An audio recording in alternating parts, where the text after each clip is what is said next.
Mirëmëngjesi, mirë se erdhe. Ashtu si shti pyet e koleg në të lidhje direkte na pret zoti Ardian Koçi. Po çai bëre kësaj fjalë, se ke më drejt tani. E rregullova pak, Po të ka dalë si gushare. Okej, vazhdojmë. Nuk ka rëndësi kjo, rëndësi ka thelbi, flasim në këtë pjesë të parë. Koleg mos e shif ashtu kolegët, mos e trembe. Ish drejtori i zonave të mbrojtura Fier, dhe jemi mbledhur këtu për të festuar të gjithë bashkësimi dhe në prag festas, sepse aty përpara disa javëve është akorduar një çmim nga shoqata ambientaliste Euronatur si njeriu i vitit 2025 dhe mund mendoj që është më se e merituar, sepse ka qenë pikërisht zoti Koçi që ka transformuar parkun Divjak Karavasta.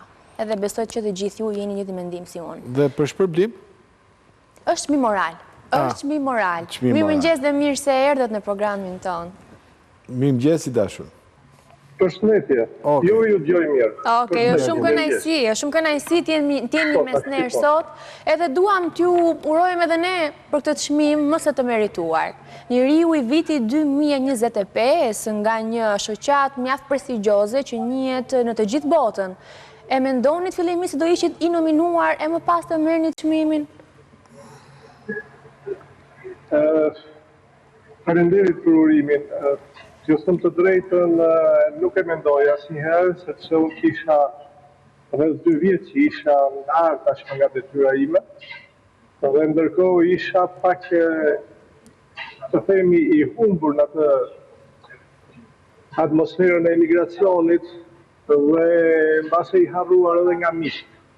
Kur më erdhi telefonata nga miq bashkëpunëtor, doja të thoja, që kemi punuar së bashku për mjedisin për natyrën. Dhe kur më erdhi telefonata që më propozuan këtë çmim, unë ndjeva pak sa i emocionuar edhe erdhi e papritur. Emocionet ishin shumë të mëdha, po shumë më të mëdha ishin në momentin e dorëzimit të çmimit. Edhe nga fotot që po shohim duket vërtet një moment shumë i bukur, po jam kurioze të pyes pak për ambientin, duket një pallat mbretëror, në çfarë vendi u mbajt ceremonia? Atëherë, ky çmim është për traditë, ka filluar që në vitin 93, mos të kull në 93, dhe për traditë që dorëzohet në një liçenin me standard. Është i përshtirë në familje në Bernadotte, më të këton të famë në Bernadotte, dhe aty u bërë e këtij çmimi. Ardian, historia jote, ne jemi njohur me historinë tënde, është sa është e ëmbël, po thosha është edhe e hidhur, apo jo? Sepse të lë atë shijen e dikujt pra i cili vlerësohet nga tuajt, vlerësohet në një vend tjetër dhe ndoshta ose me siguri në rastin tuaj nuk ka marrë vlerësimin që i takon në vendin e vet. A mund të flisni për këtë? A mund ta di më konkretisht se çfarë ndodhi dhe ndoshta edhe arsyet pse?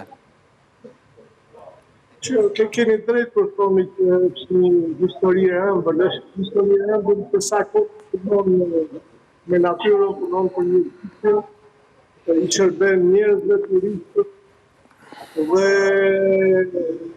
kupton që bëndet që të shkarkuar me pasion dhe dashuri.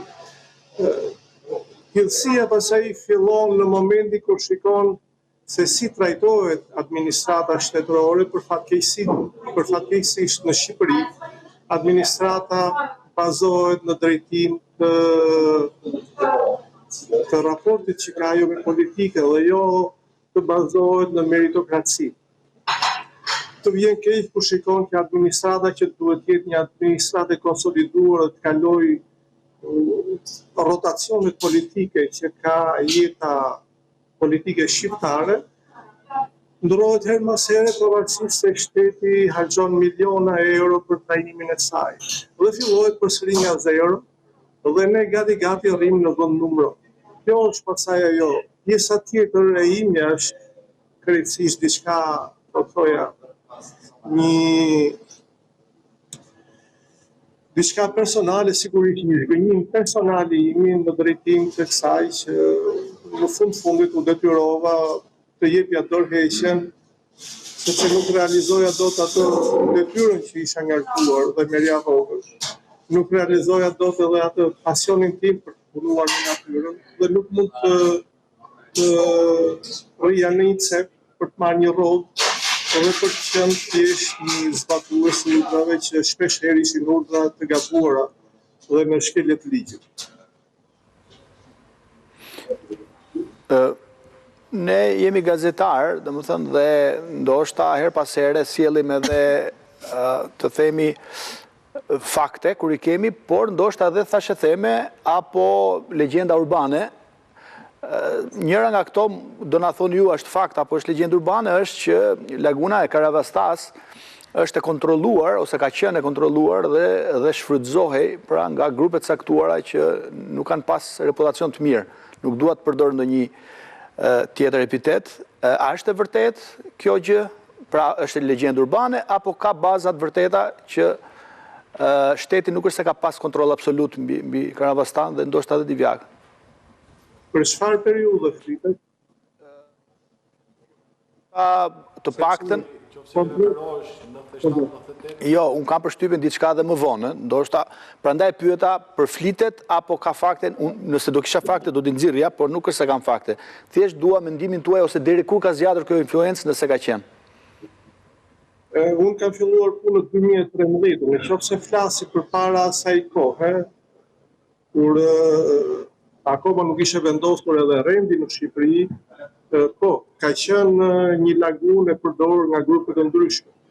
Në bazë 2013-ës, që u vendos dhe administrata e administrimit të parkut, në 2015 në tagaku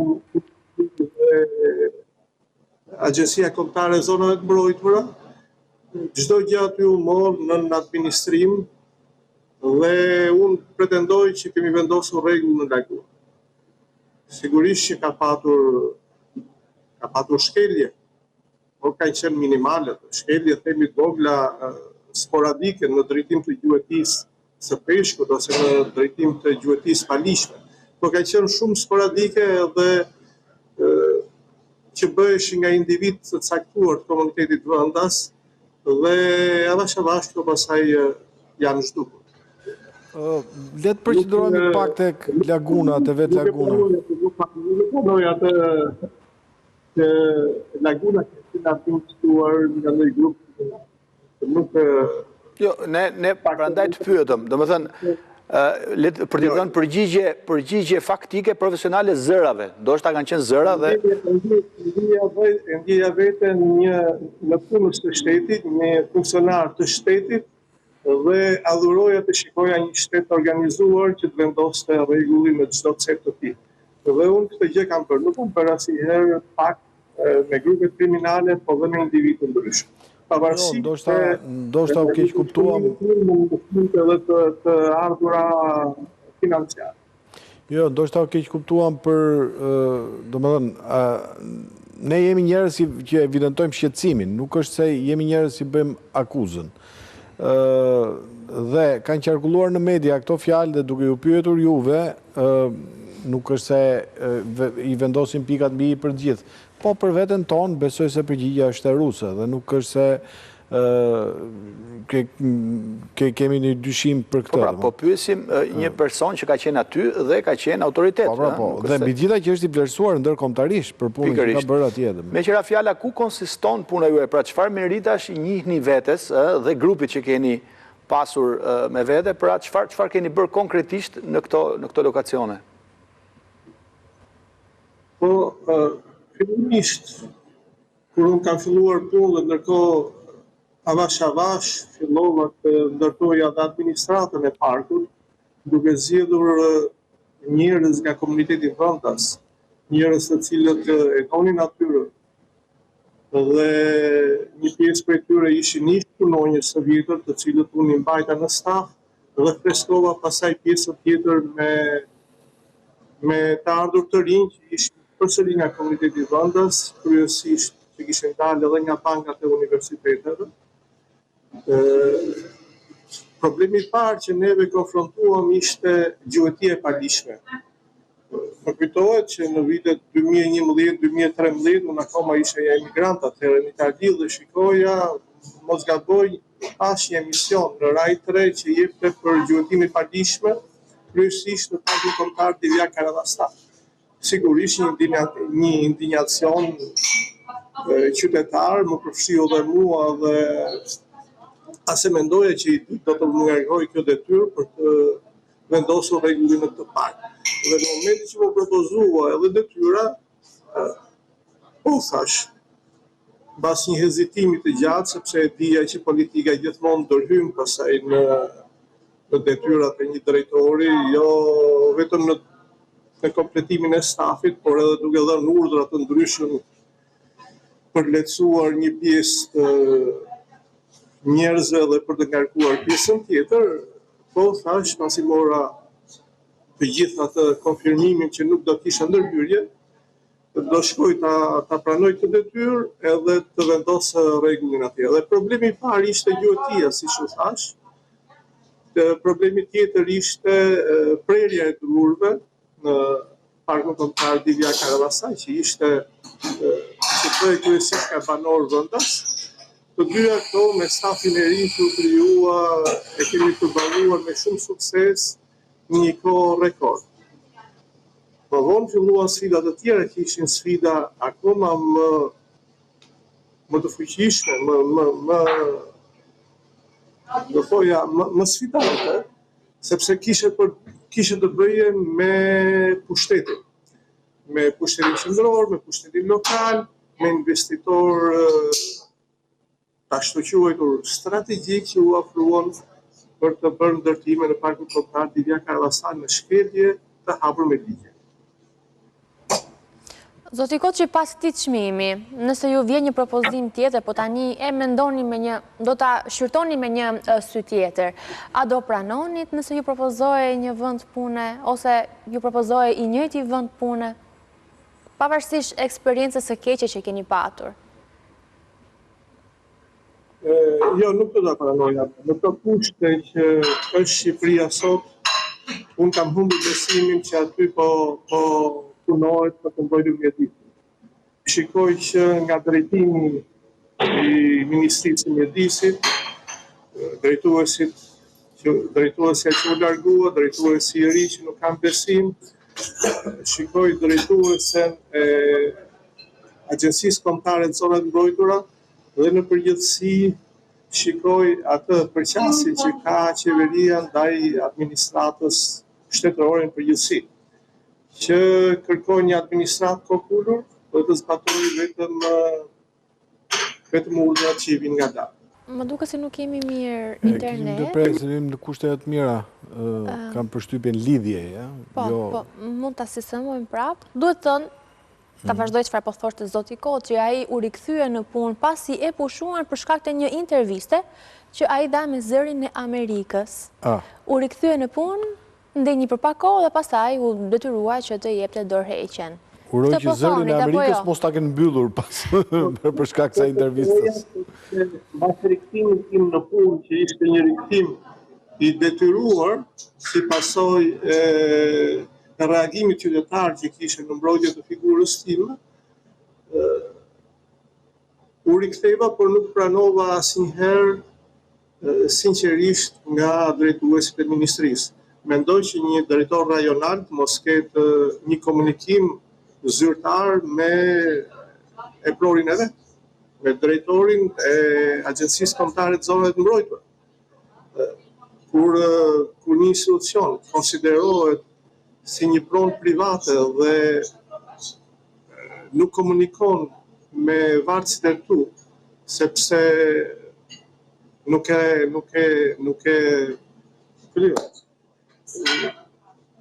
më duket diçka anormale. Edhe unë, nëse mund të kisha një anomali në marrëdhëniet e mia me një punojësin tim, detyra nuk ta lejon asnjëherë që pavarësisht se ti nuk e konsiderat për punojësin tënd, të mos i flasësh atij, sepse çdo gjë kthehet në diçka personale. Detyra shtetërore ta ndalon këtë lloj sjellje.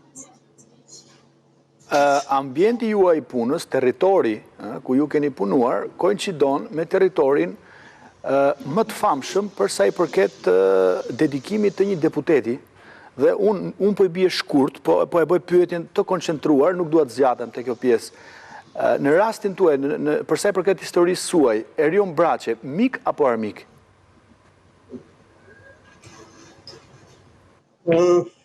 Erion Braçe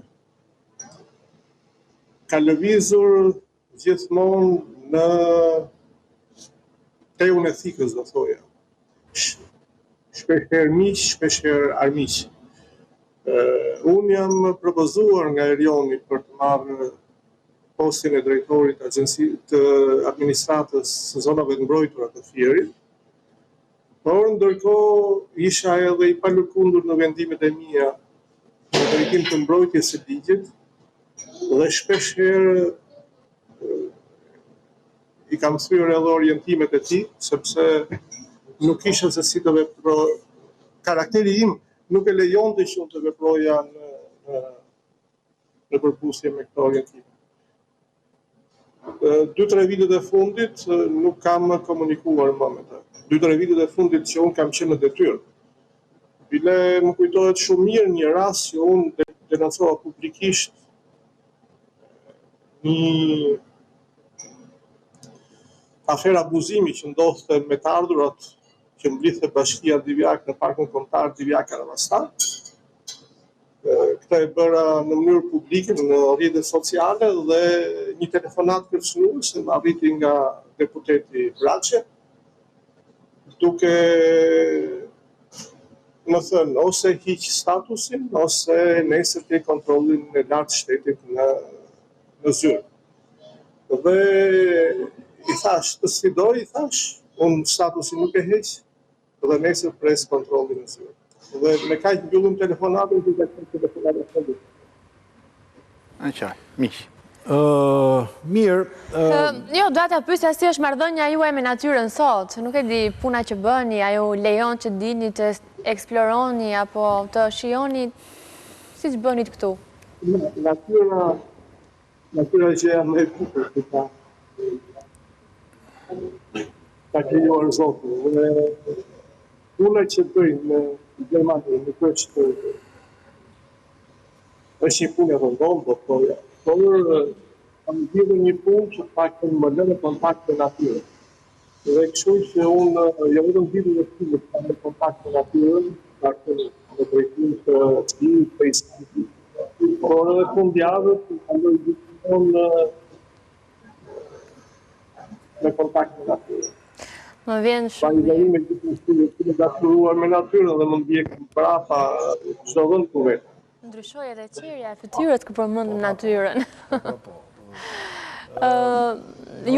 Normalisht në një farë mënyre je një ripërsëritje e përhershme dhe ciklike e historisë shumë shqiptarëve të zakonshëm që duan të sillen si profesionistë, ushtrojnë profesionin e tyre, ndoshta shërbejnë shumë, por mirënjohja pastaj është me pikatore në këtë vend. Kjo në mënyrë paradoksale është dhe arsyeja pse duam Shqipërinë, është e çuditshme. Por të falenderojmë shumë për këtë lidhje, për sinqeritetin e bisedës. Kam përshtypjen se do kesh qenë një nga ata njerëz të shtetit që i sikletosje dhe i vjen vështirësi ata që kanë qenë sipër, ose që kishin pushtet. Pra, nuk besoj se je zyrtari më komod për të punuar. Të falenderojmë shumë edhe gëzuar festat. Gëzuar dhe ju falenderoj. Kënaqësi. Mirë, do shkëputemi për një hapësirë publicitare dhe rikthehemi pas pak me atë. Me atë kë? Që do sfidoj kolegun. Me shah? Ti nuk fiton sot. Do përpiqem koleg, do përpiqem tumë, po nëse apo shkampionaj. Shkampion. Ai fiton me merit ndaj teje. Pas pak.